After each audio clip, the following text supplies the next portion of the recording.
सभी देशवासियों को नमस्कार। देखिए, मैं पहले भी कई वीडियोस में कहता हूं कि देश है तो सब कुछ है और देश नहीं है तो कुछ भी नहीं है। अब मैं जिस विषय में बात करने जा रहा हूं, हमारी प्रकृति ने हमें सब कुछ दिया। हर चीज़ प्रकृति ने हमें दी, जिससे इंसान जो है निरंतर आगे बढ़ता चला गया और जो हमारी ज़रूरतों की चीज़ें हैं वह भी प्रकृति निरंतर हमें देती आ रही है। अब एक सर्वे हुआ है उत्तराखंड के अंदर, जिसमें जो है हिंदू कुश ग्लेशियर 63 जो है ये ग्लेशियरों पर सर्वे हुआ है और उसमें बताया गया है सरकारी रिपोर्ट के आधार पर कि वह 2 गुनी गति से पिघल रहे हैं। अब उनका पिघलने का कारण क्या है? अगर ग्लेशियर ही 2 गुनी गति से पिघलेंगे तो उसमें बताया जाता है कि जो समुंदर का जल स्तर है लगभग 70 मीटर तक बढ़ जाता है। जो उसके समीप आसपास के क्षेत्रीय इलाके होते हैं वह सब समाप्त हो जाते हैं।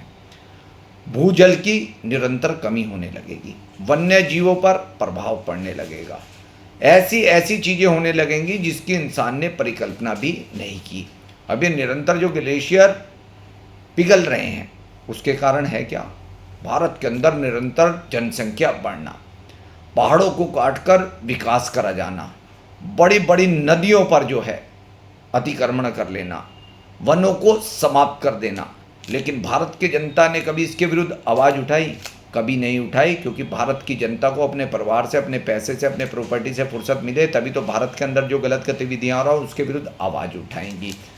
जो आज आप प्रकृति से ले रहे हैं अपने सिर्फ और सिर्फ स्वार्थ के लिए, जिस दिन प्रकृति आपसे लेने के लिए आएगी तो ये समझ लीजिएगा ब्याज समेत वापस ले जाएगी और उसका परिणाम इतना घातक होगा जिसकी आपने परिकल्पना भी नहीं की होगी। इसीलिए मेरा इस वीडियो के माध्यम से एक आम नागरिक होने के नाते और हर एक भारतीय से निवेदन कि जो अत्यधिक विकास हो रहा है कहीं वह विनाश का रूप ना ले लें।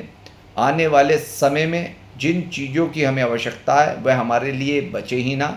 इसीलिए अपनी आवाज़ें जो गलत हो रहा है सरकारों तक पहुंचाओ और इस प्रकृति को बचाओ। इसी के साथ मैं अपनी वाणी पर विराम देता हूं। धन्यवाद।